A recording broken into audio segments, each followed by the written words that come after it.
Сайн байцгаана уу та бүхэндээ хэрхэн хайр татам үсгэлэнтэй эмэгтэй болох вэ зөвлөгөөг хүргэж байна. Японы гоо сайхны эмч Шижүү Саки бүх насны эмэгтэйчүүдэд зориулсан гоо сайхны нууц 10 зөвлөгөө гаргажээ.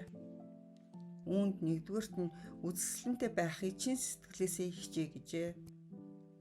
Энэ нь таны гадаа төрөх байдал дээр ажиллах үр дүнтэй байдлын гол үндэс юм. Эмэгтэй хүн бүр гадаад гоо үзэсгэлэн эрэл хийлэх өөрийн гэсэн байр суурьтай байж болно. Чамд ямар урам зориг байгаа нь хамаагүй гоо үзэсгэлэнтэй байхын төлөө хүчин чармаал цаг заваа өөртөө зориулж байх явдал юм. Хоёрдугаарт нь өөрийгөө болон арьсаа илүү сайн таньж мэдээрэй. Эхний алхам бол арьсныхаа шин чанарыг сайтар судлах явдал бөгөөд үүний тулд танд тойл хэрэгтэй болно. Арьсныхаа шин чанарыг мэдхийн тулд арьсаа байнга ажиглах шаардлагатай. Өдөр бүр толтой ажиллаж ашиглаж сур гэж мэргэжилтэнд зөвлөж байна. Гоо сайхны эмчийн хэлснээр үрчлэнээс айх шаардлагагүй хизээ нэгэн цагт үрчлийн үүсэх нь гарцаагүй гэжээ. Биднийг хөгшин харагдуулдаг нь үрчлээ биш харин уйтгартаа унтсан арьс, уйтгартаа харц, уйтгартаа царай юм.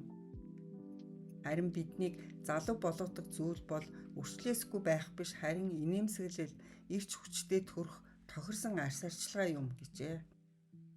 За 3 дугаарт нь өөрийн арьсанд тохирсон арьс арчилгааг сонгоорой. Арьсныхаа төрлийг тодорхойлж тохирсон арьс арчилгааг сонгохын тулд мэргэжилтнээс зөвлөгөө аваарай. Мэргэжилтийн өглөө бүр арьсны ерөнхий байдлыг сайтар ажиглаж, чийгшлийг шалгахын тулд дараах аргыг хэрэглэхийг зөвлөж байна.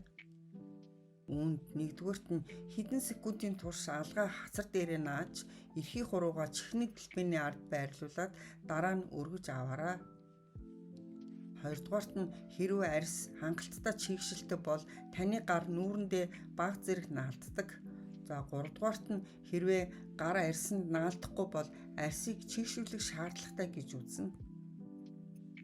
Мөн түнчлэн та хацраа бага зэрэг чимхэж арьсад нь анхны байдалтай хэр хурдан эргэж орж байгааг ажигласнаар арьсны уян хатан байдлыг шалгаж болно. За 4-р нь гоо сайхныг хүсэх хүслээ гартаа аваарай. Бидний гар бол нүүр царайгаа арчлах гол хэрэгсэл юм. Арьсандаа тос, лосьон, серум болон бусад арчилгааны бүтээгдэхүүнийг түрхэхээс өмнө гартаа сайтар дулаацуулаарай. 5 дугаарт нь арьсаа сайтар цэвэрлээрэй. Арьсаа цэвэрлэхдээ массажны элементүүдийг багтаасан үндсэн цэвэрлэгээ хийгээрэй. Нүүрэндээ 10-аас 15 минут илтлэг хийж бага зэрэг бүлээн усаар угаана. Энэ нь цусны эргэлтийг сайжруулж нүрийг сэргээдэг байна.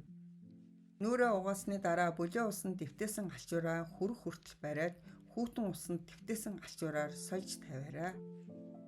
6 дугаарт нь лосьон маскыг тогтмол хэрэглээрэй. 7 дугаарт нь 30-аас дээш настай бол гоо сайхны серум хэрэглээрэй. Залуучууд гоо сайхны бүтээгдэхүүнийг хэтрүүлэн хэрэглэхгүй байхыг зөвлөж байна. Энэ наснд арьсны байдал тэнцвэртэй байдаг гэжээ. 8 дугаарт нь жилийн турш хит ягаан туяанаас арьсаа хамгаалаарай гэжээ. Өвлийн нарны туяа эрүүл мэндэд сөрөг нөлөөгүй ч арьсан сөрөг тул бүх улиралд нүүрэндээ хит ягаан туяаны хамгаалалт хэрэглэхийг зөвлөж байна. 9 дугаарт нь 7 хоногт нэг удаа арьсны мацаг барих өдөр болгоорой. Энэ өдөр нүүрэндээ ямар нэгэн арчилгаа гоо сайхны бүтээгдэхүүнд хүрэхгүй байхыг зөвлөж байна. Ингэснээр таны арьс амрах болно. За 10 дугаарт нь хоолны дэглэмээ хянаж өдөрт доор хаяж 1.5 литр ус уугаарай. Зөв зохистой хооллолт нь хөгшрөлтийн үндсэн шалтгааныг арилгах боломжийг олгодог. Арьс биеийг бүхэлд нь хөгшрүүлж хуурайшруулдаг хоол хүнсэнд чихэр идэх, тамхи татах, гурилан бүтээгдэхүүнийг өдөр тутмын хоолны дэглэмээс хасах хэрэгтэй. Хоолны цэсэндээ хүнсний ногоо, жимсгэн, оливын тос, загас, үр тариа зэргийг түлхүү оруулаарай. Япон эмэгтэйчүүдийн арьс арчилгааны нууц бол хит их будалтаас хол байдаг. Та бүхэндээ амжилт хүсье.